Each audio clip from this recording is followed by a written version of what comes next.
Here's your damn rant show, folks.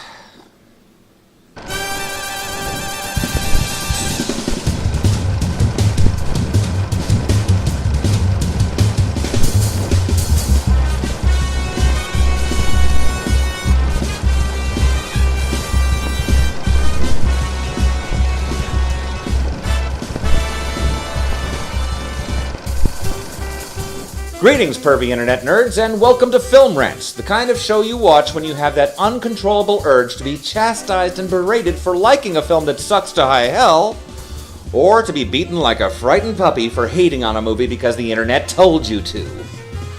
I am your host, E. Adam Gray, Thomas, and tonight's special event rant is on the controversial new film 50 Shades of Grey.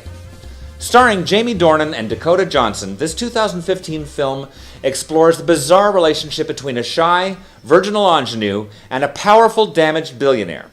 First, let me just say that as an appreciator of good screenwriting, acting, and cinematography, and as somebody who hasn't read the fucking books, I'm not going to review this film based on a whole bunch of lame, pedantic internet tongue-wagging, and I could give less than 50% of a fuck about whether or not it's true to the book.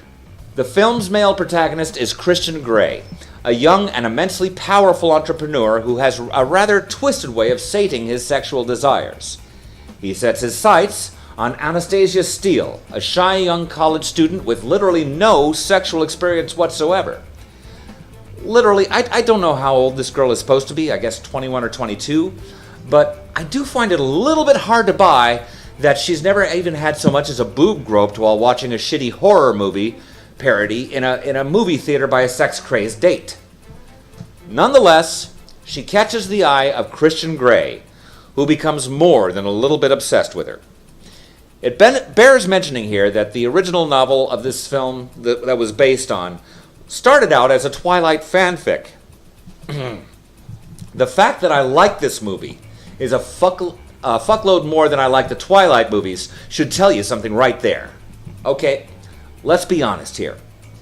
Most of the fucking haters that have been shitting all over this movie are lame-ass fuckheads who've never seen it, never read the books, and really have no clue what the fuck they're talking about regarding most topics.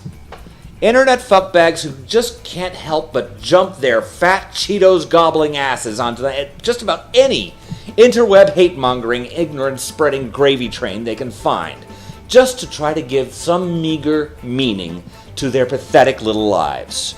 The worst part of it is that people try to decry this film as glamorizing abusive relationships. Okay, let's be completely honest here. Christian was not into abuse. Was he controlling? Yes. But what is fascinating here is how much more in control of the situation Anastasia was. Something that strikes me watching this film is that Christian is not just some kind of twisted kinkster who's seen too many bondage videos on RedTube. He's a deeply scarred individual who shows signs of PTSD, which he hides under a thick armor of control and charisma. His fetish is control. He's a dominant, looking for the perfect submissive. What he fails to realize is that the perfect submissive for him isn't going to be into it just for the pain and orgasms. He's actually, sadly, oblivious to the fact that what he really wants, without realizing it, is someone who's not only capable of loving him, but who has the power to force him to realize that he can love her as well. He knows all the rules and all the tacits of the BDSM world, but he has spent his entire life going out of his way to hide from and become oblivious to the rules of his own soul. He's a dominant because he's afraid of letting someone else see him vulnerable. It would completely rip him the fuck apart. Equally, I've heard comments from the BDSM community that this is an unrealistic and completely milquetoast portrayal of their lifestyle, and they find it insulting. Well, whoop-de-fucking-do, it's a major Hollywood movie made by a studio so inept they couldn't even pay Lee Majors the proper royalties when episodes of The $6 Million Man would be rerun.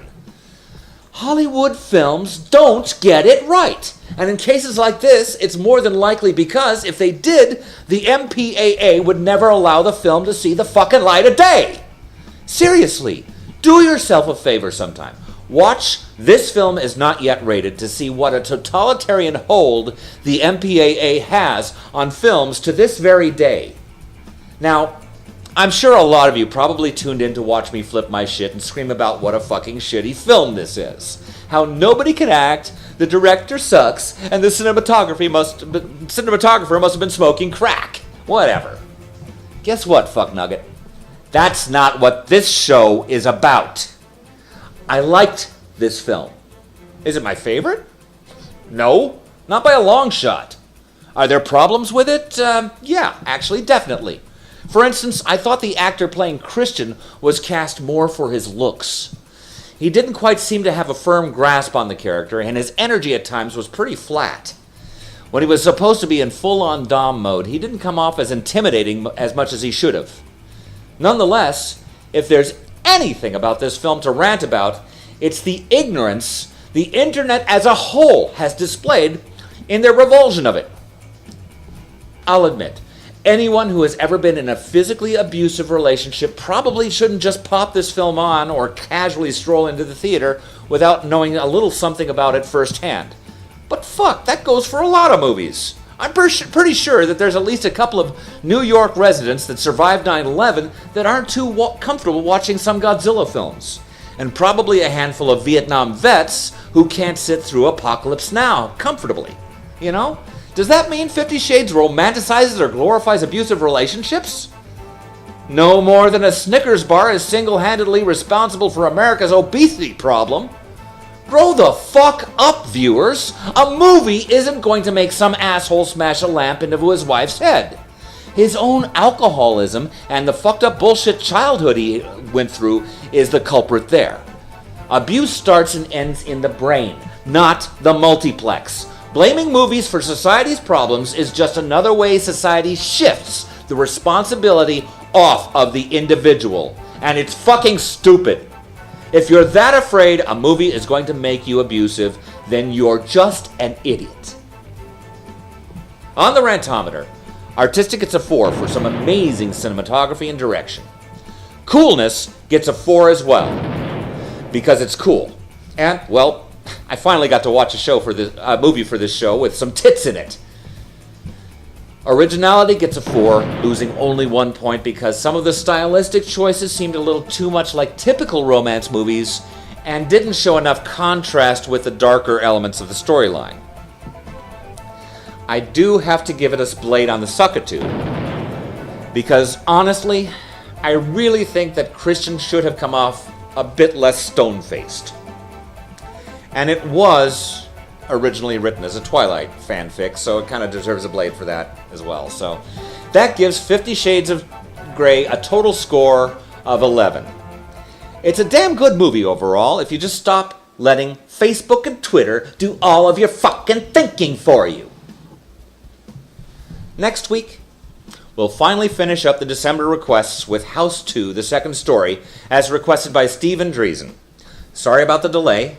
In the meantime, feel free to rattle my cage using the comment section below, or lash me brutally through Twitter, Facebook, or any other social media using the hashtag FilmRantsEAT. And you can even tie me down and drip hot wax on my nipples by emailing me at filmrantseat@cox.net.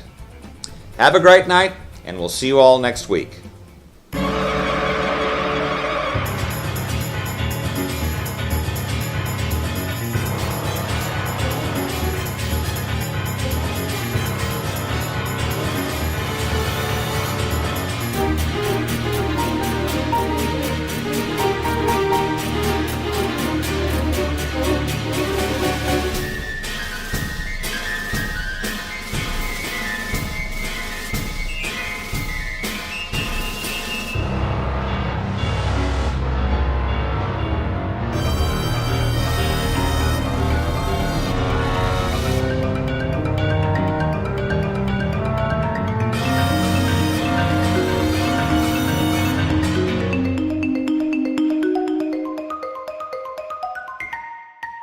Angry Men Reviews. Many fucks said, no fucks given.